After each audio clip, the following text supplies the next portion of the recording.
آپ تو اس وقت سوال کیا کرتے ہیں جب کوئی اور نہ ہو، تو موقع پہ کام آنے والی چیز ہیں. آج پہلی دفعہ ہی آپ اٹھ کھڑے ہوئے ہیں، تو پھر کسی اور کو نہیں موقع ملے گا. بس ایک ہی سوال کر رہے پھر اس کے اچھا بعد بس ٹھیک ہے، جزاک اللہ. یہ نماز پڑھتے وقت سجدہ کی جگہ دیکھنا کیوں ضروری ہے، اور اگر آنکھیں بند کر لیں تو وہ مکروہ کیوں ہوتا ہے؟ ٹھیک ہے. آپ نے میرے سامنے آنکھیں کھولی ہوئی ہیں کہ نہیں؟ جی. بند کیوں نہیں کرتے؟ نماز کے وقت کچھ کبھی مجھے میری بات کا جواب دیں. مجھ سے بات کرتے وقت اب یوں کو نہیں کر لیتے، اس لیے کہ آپ کا نفس بتا رہا ہے آپ کو کہ جس سے گفتگو کی جائے اس کے سامنے آنکھیں بند کر کے کھڑا ہونا مناسب نہیں ہے. اور رسول اللہ صلی اللہ علیہ وسلم نے فرمایا ہے کہ نماز میں احسان کرنا چاہیے. احسان کی تعریف یہ ہے کہ یوں محسوس کرو کہ تم خدا کے سامنے کھڑے ہو اور خدا کو دیکھ رہے ہو، اور اگر یہ نہیں تو کم سے کم یہ تو دیکھو کہ خدا تمہیں دیکھ رہا ہے. اس لیے یہ شرط ہے کہ آنکھیں کھلی رکھی جائیں اور بند آنکھوں کے ساتھ بات نہ کی جائے.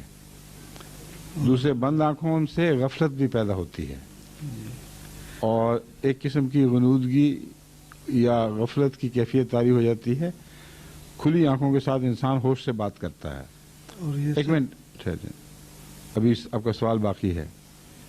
دوسری بات یہ ہے کہ سجدے کی طرف نظر اس لیے کہ ادب کا تقاضا جہاں یہ بھی ہے کہ آنکھیں بند نہ کی جائیں، وہاں یہ بھی ہے کہ نظریں اٹھا کر آنکھ سے آنکھ ملا کے بات نہ کی جائے. اور طبعاً فطرتاً ہر جگہ جب ادب غالب ہو تو انسان کی نظریں جھک جاتی ہیں. اس لیے حضرت صلی اللہ علیہ وآلہ وسلم نے فرمایا کہ سجدہ گاہ پہ نظر رکھو.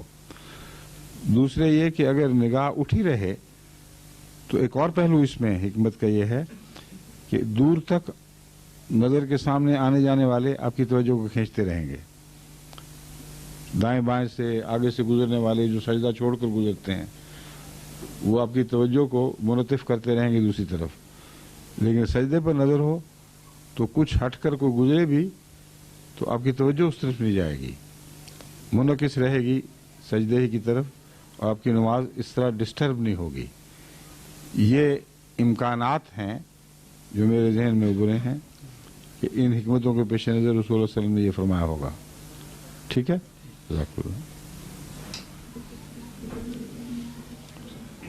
تشریف لائیے. جی میں بلجیم جماعت سے تو میرا تعلق نہیں ہے، میں جرمنی سے. اچھا، تو میرے ایک دوست ہیں. وہاں نہیں موقع ملا آپ کو سوال کرنے کا؟ نہیں، اصل بات یہ تھی کہ یہ سوال میرا ہے ہی نہیں. اچھا، اس لیے دوسروں کے سوال آپ جرمنی سے باہر کرتے ہیں؟ نہیں، وہاں موقع بھی نہیں ملا. یہ بات بھی ٹھیک ہے، یہ کہیں نا انہوں نے مجھے بعد میں ہی یہ سوال کیا. اچھا، آپ وہاں سے آ چکے تھے. ٹھیک ہے ٹھیک ہے. تو میرے ایک ایرانی دوست ہیں جی، اور وہ ایران میں ڈاکٹر تھے. ڈاکٹر ہیں؟ ڈاکٹر تھے. اب یہاں پر وہ جرمنی تشریف لے آئے ہیں. جرمنی آ گئے ہیں کافی عرصے سے، لیکن کام نہیں کر رہے. تو انہوں نے ایک لمبی وہاں کی جو ظلم اور زیادتی کی داستان ہے وہ آپ کو سنائی تھی، وہ سنائی کہ وہاں مولویوں نے. وہ کرد ہیں یا ایرانی ہیں؟ ایرانی ہیں. ایرانی ہیں. اور انہوں نے کہا کہ جی وہاں پر ملا نے یہ کیا ہے، وہ کیا ہے. بہت زیادہ واقعی خوفناک، شدید خوفناک ہے واقعہ. ٹھیک ہے. میں نے ان سے کہا، اصل میں بات یہ تھی کہ میں نے ان سے یہ سوال کیا کہ میں نے اکثر دیکھا ہے کہ ایرانی جو یہاں پر ہیں وہ یا تو دریا ہو گئے ہیں، اور یا وہ لوگ عیسائیت کا اعلان کرتے ہیں کہ ہم عیسائی ہیں، اور زیادہ تر وہ مذہب کا ذکر ہی نہیں کرتے، دلچسپی کم لیتے ہیں، اپنے آپ کا اظہار ہی نہیں کرتے. تو اس کی کیا وجہ ہے؟ تو انہوں نے جب یہ لمبی ایک کہانی سنا کے مجھے کہنے لگے کہ خدا تعالیٰ سے انسان یا اس طرح آسانی سے بھاگتا نہیں. یہ مذہب انسان کے اندر ہوتا ہے، وہ کبھی نہیں نکلتا. تو وہ کہنے لگے کہ میں نے بھی کئی بار یہ سوال کیا ہے، تم ہی مجھے بتا دو کہ آخر اتنا جب ظلم ہوا ہے تو بے شمار ان گنت بے گناہ تھے، لکھوں کھا لوگ تھے جو بالکل بے گناہ تھے. تو ان کی ماؤں نے بھی چیخ و پکار کی خدا تعالیٰ کے حضور، ان کے بچوں نے بھی کی. تو خدا تعالیٰ آخر کب ان کی سنے گا، کیوں نہیں سنتا؟ یہ سوال ہے. یہ سوال تھا. تو سوال یہ ہے کہ کیا انسان کو اس دنیا میں یہ اختیار نہیں ہے کہ وہ گناہ گار بنے یا نیک ہو جائے؟ یہ اختیار ہے کہ نہیں ہے؟ تو جب خدا نے اختیار دیا ہے اور آزمائش کا دور ہے تو چھینے کیوں پھر یہ اختیار کسی سے؟ اور دوسرا یہ وہم ہے کہ دوسرے سارے معصوم لوگ ہیں. اکثر دنیا جب ساری کی ساری دونوں طرف کی بد ہو جایا کرتی ہے، پھر ایک بد دوسرے پر ظلم کیا کرتا ہے اور عملی حالت سب کی گندی ہوتی ہے. یہ فرضی بات ہے کہ بڑے بزرگ اور نیک لوگوں پر ظلم ہوئے ہیں. دوسرے اگر وہ حقیقت نیک اور بزرگ ہوتے تو اللہ کی آواز پر لبیک کہنے کی ضرورت کیوں نہ کرتے؟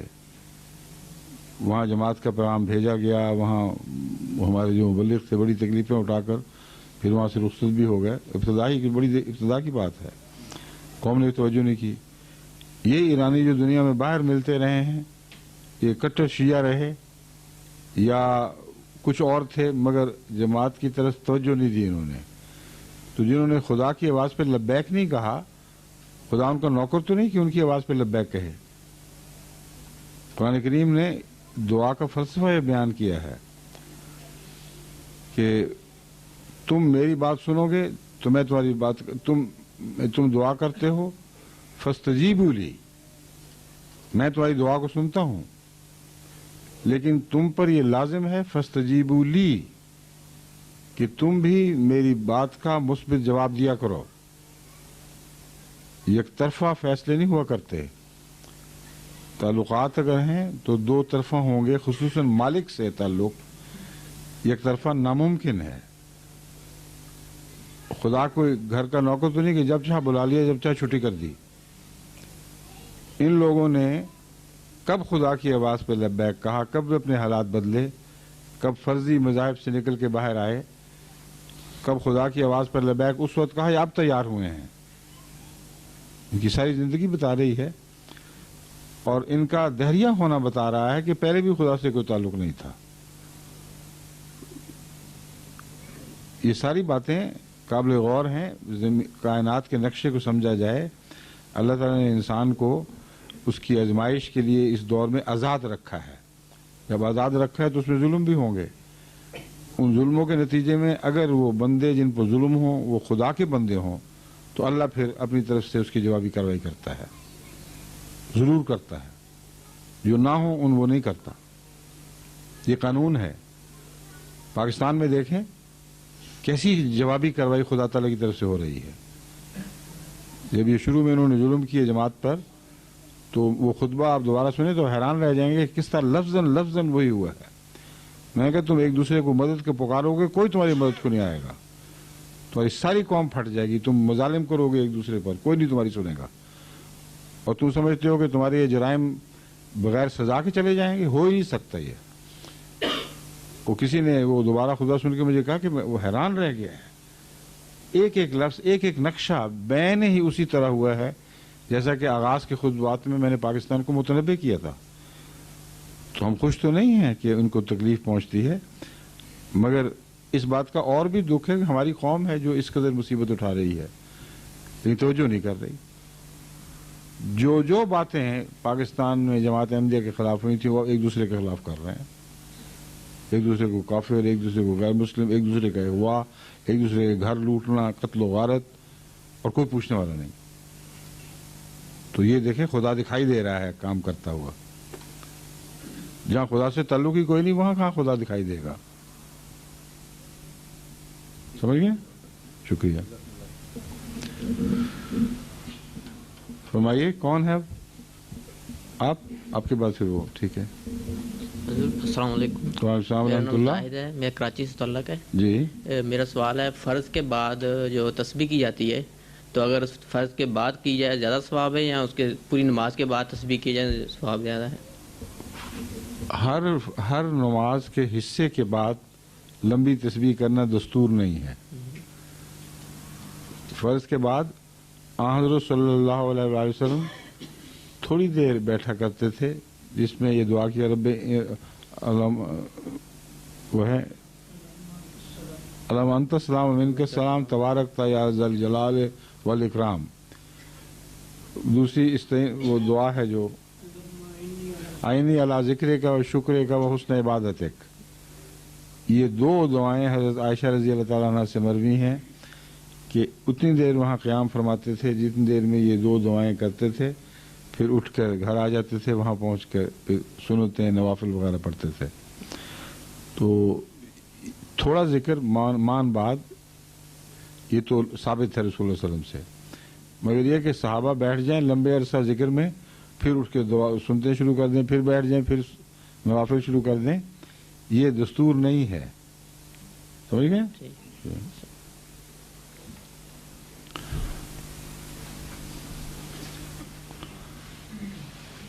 السلام علیکم ورحمۃ وعلیکم السلام ورحمۃ اللہ. اللہ. میرا نام باسط ہے، عبدالباسط، ربوہ سے تعلق ہے.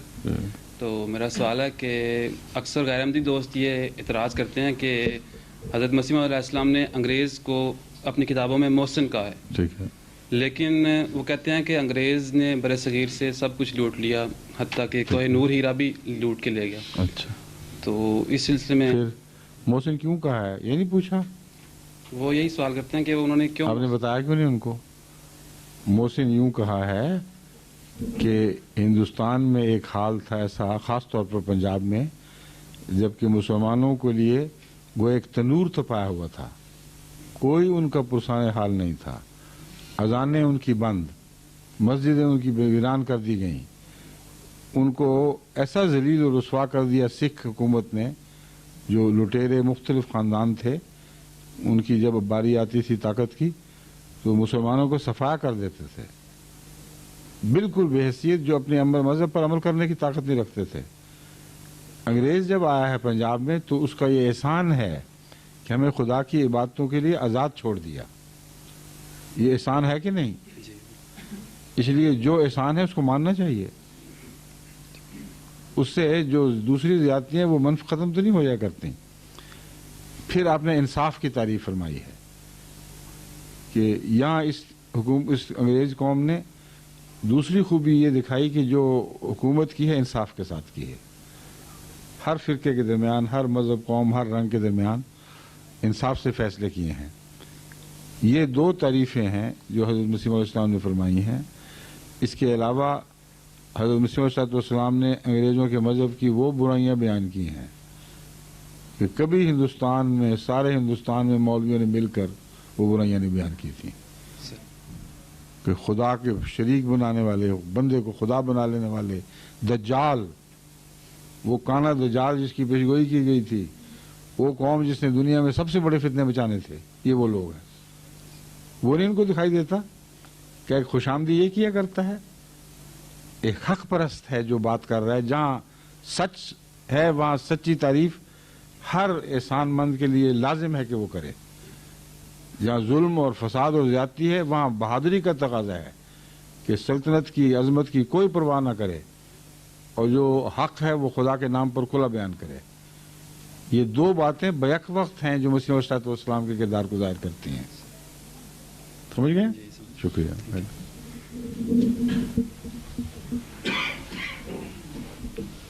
السلام علیکم. وعلیکم السلام ورحمۃ اللہ. میرا تعلق گوجرا سے ہے اور اس کے نزدیک چک ہے 400 سے جی میں دھیر ہو گئی.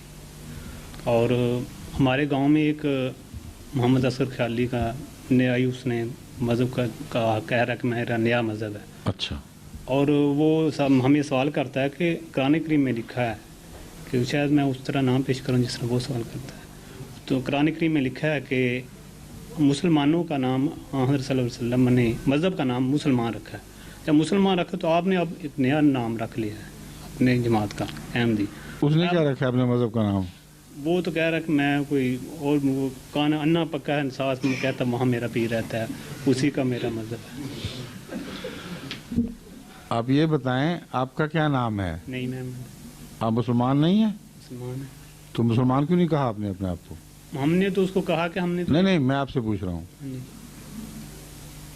اللہ نے نام مسلمان رکھا آپ کا؟ ہاں جی. ہاں ابھی آپ نے بتایا ہے. تو میں نے آپ کا نام پوچھا، آپ نے کہا نہیں محمد. اس سے آپ اس کا نام پوچھ لیں صرف، بس. ہم نے تو میری بات تو سن لو. اب کبھی ملاقات ہو یا پیغام بھیج کے اس سے کہنا جناب آپ کا نام کیا ہے، تو بتانا کیا بتاتا ہے. جو نام بتائے گا کو. ابھی تو تم کہہ رہے تھے کہ تمہارا نام اللہ نے مسلمان رکھا ہے، اب تم کوئی اور نام بتا رہے ہو. تو قرآن کریم نے اس کی تشریح خود فرما دی ہے کہ ہم نے تمہیں فرقوں قوموں میں تقسیم اس لیے کیا ہے لتعارفوا، کہ تم ایک دوسرے کا تعارف حاصل کرو. تو اسلام یا مسلمان ایک عمومی نام ہے، اس کے اندر تشخص کے لیے، یہ پہچاننے کے لیے کہ کوئی کس قسم کے خیال رکھتا ہے، دوسرے ٹائٹل لگانے پڑتے ہیں.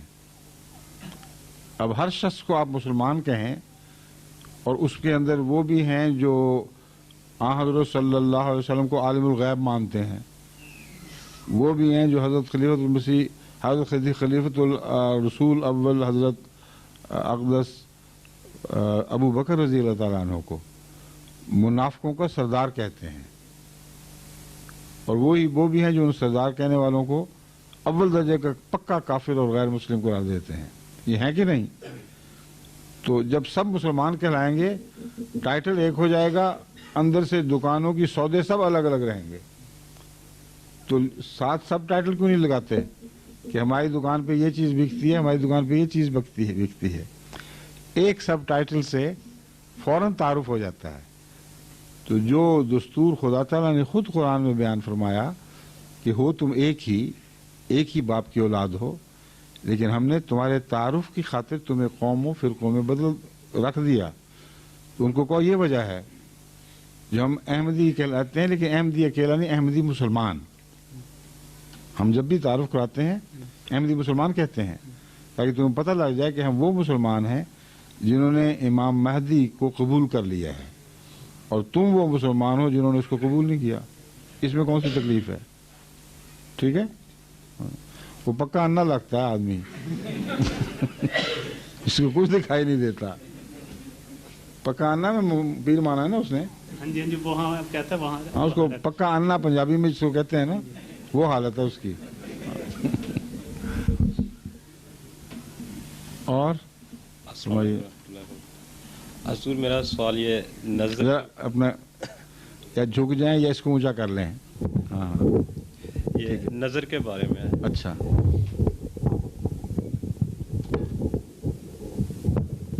ٹھیک ہے. کہ یہ کہتے ہیں کہ نظر لگ جاتی ہے کسی کی. ٹھیک ہے، لگ جاتی ہے. تو اس کی کیا حقیقت اور اس کے جو ہے وہ اثرات کو زائل کرنے کے لیے کوئی معمولی بات نہیں، کوئی معمولی بڑی بات نہیں. دعا کرو تو نظر ٹوٹ جاتی ہے. حضرت موسیٰ کو فرعون کے جادوگروں کی نظر لگی تھی نا، کہ نہیں لگی تھی؟ جی. قرآن کریم فرماتا ہے لگی تھی. قرآن کریم فرماتا ہے کہ ان کے جادوگروں نے حضرت موسیٰ کی نظر کو بھی باندھ دیا، اور وہ واقعتاً ان رسیوں کو سانپ دیکھنے لگ گئے. یہ نظر لگی یا نہ لگی؟ مجھے آیت بتائیں، اصل آیت نکالیں. نہ آئے ہم نہیں، حضرت موسیٰ والی. حضرت موسیٰ کے اوپر بھی جادو کیا اور آپ نے یہ خیال کیا کہ یہ رسیاں ہیں. تو اس کا جواب کیا تھا؟ اللہ نے بڑی طاقت کے ساتھ ان کے اس نظر کے جادو کو توڑ کے پارا پارا کر دیا. اچانک وہ رسیاں بن گئیں، اور جو ان کا فرضی خیال تھا کہ یہ سانپ ہیں وہ سب خیال باطل ہو گیا. تو علاج کیا ہے؟ دعا کے بغیر نظر نہیں ٹوٹا کرتی. کیونکہ نظر لگنے کا مطلب ہے کہ کسی آدمی کا دماغ آپ کے دماغ سے زیادہ طاقتور ہے، اور اس کا بد اثر آپ کے ذہن پر قابض ہو گیا ہے. یہ مطلب ہے صرف نظر کا. تو اللہ چونکہ سب سے زیادہ طاقتور ہے، اس لیے ایک ہی علاج ہے کہ اللہ کی طرف جھکو. چنانچہ حضرت مسیح موعود علیہ السلام کے زمانے میں ایک ایسا ہی واقعہ ہوا جس سے پتہ چلتا ہے کہ نظر والا آدمی اگر خدا اس کے مقابل پر اپنی طاقت ظاہر کر دے تو کوئی اثر نہیں کر سکتا.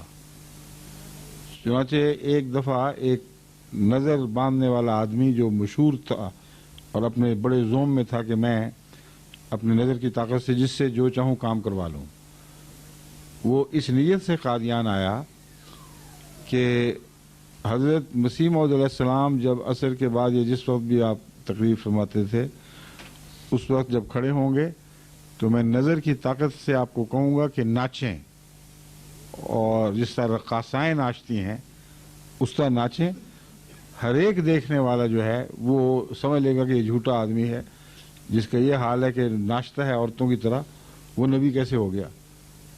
اس ارادے کے ساتھ آیا اور آ کر ایک طرف بیٹھ کر اس نے اپنے نظر کا کام شروع کر دیا.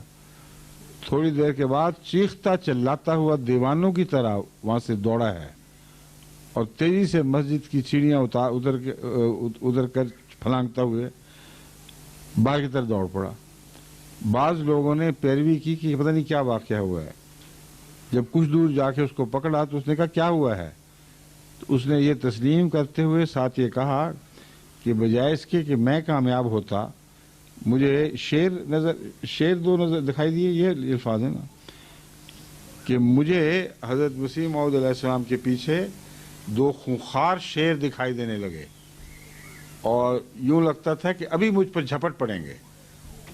اور اس قدر میری حالت زار ہوئی خوف کے مارے کہ میں وہاں بیٹھ نہیں سکتا تھا. تو نظر کو توڑنے والا بھی خدا ہوتا ہے. حضرت موسیٰ کے مقابل پر جادوگروں کی نظر توڑی ہے تو خدا نے توڑی ہے. اسی لیے جادوگر سجدے میں گرے ہیں. ان سے بہتر اس مضمون کو کوئی نہیں سمجھ سکتا تھا کہ جب ایک دفعہ کسی پر نظر غالب آ جائے تو اس میں یہ طاقت نہیں ہوتی کہ وہ غالب نظر والے کو توڑ سکے. وہ سب سے زیادہ اس مضمون کو سمجھتے تھے یہ کبھی ہو ہی نہیں سکتا. نہ پہلے ہوا نہ آج ہوا ہے نہ آج کل ہوگا کہ جس کی نظر ایک دفعہ کسی اور پر غالب آ جائے وہ مغلوب نظر والا اس نظر کو توڑ کے پھینک دے. یہ نہیں ہوا کرتا. پھر جادوگروں نے کیا دیکھا؟ انہوں نے دیکھا یہی موسیٰ ہماری نظر سے ایسا خوف زدہ ہوا تھا اس کو وہی دکھائی دیا جو ہم چاہتے تھے. اچانک سب کچھ نظر کا جادو سب سے ٹوٹ گیا صرف اس سے نہیں. اس لیے لازماً یہ خدا کا کام ہے. ان کا سجدہ کرنا سب سے بڑی گواہی تھی حضرت موسیٰ کی صداقت کی. تو نظر سے بجائے اس کے کہ وہ اب کالی مرچیں جلا جلا کے دھونیاں دیں لوگوں کی اور صحت برباد کریں وہ بیہودہ حرکتوں میں پڑنے کی بجائے سیدھا سادہ دعا کریں اور اللہ تعالیٰ اس نظر کو توڑ دیا کرتا ہے. No problem. ٹھیک ہے. آیت کون سی ہے پڑھیں. السلام علیکم. قالوا يا موسى إما أن تلقي وإما أن نكون أول من ألقى قال بل ألقوا فإذا حبالهم وعصيهم يخيل إليه من سحرهم. یہاں آمد الناس کی بات نہیں ہو رہی کہ جب موسیٰ کے خیال میں وہ رسیاں جو انہوں نے پھینکی تھیں ان کے جادو کی وجہ سے یعنی ان کے نظر باندھنے کی وجہ سے سانپ دکھائی دینے لگیں تب کیا ہوا؟ ڈر گیا ہے حضرت موسیٰ. ہاں پھر اللہ فرماتا ہے ہم نے اس کو کہا کہ بالکل نہ ڈر تو یقیناً غالب آنے والا ہے. یہ وہ مضمون ہے جو میں بتا رہا ہوں کہ نبی پر بھی نظر لگ سکتی ہے اور یہ نبی کی نبوت کے خلاف نہیں ہے سوائے اس کے کہ اللہ تعالیٰ کسی غیر معمولی حکمت کے پیش نظر اسے محفوظ رکھ لے جیسا کہ میں نے مثال دی ہے. جیسا کہ حضرت صلی اللہ علیہ وسلم کے زمانے میں ابو جہل سے واقعہ ہوا تھا جب اس سے رسول اللہ صلی اللہ علیہ وسلم ایک غریب کی رقم ادا کرنے کا مطالبہ لے کر اس کے پاس پہنچے تو اس نے فوراً بات مان لی.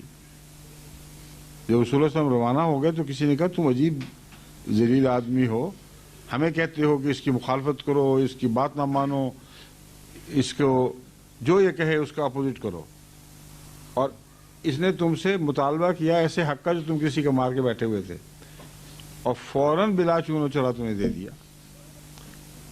اس نے جواب دیا کہ تمہیں نہیں پتا جو میں دیکھ رہا تھا. محمد رسول اللہ کے پیچھے ایک مست اونٹ تھا جو یوں مجھے گھور رہا تھا کہ اگر میں اطاعت نہ کرتا تو مجھے حملہ کر کے پاؤں تلے رون ڈالتا یا ٹکڑے ٹکڑے کر دیتا. یہ نظارہ جو میں نے دیکھا ہے میں کیا کر سکتا تھا اس کے بعد.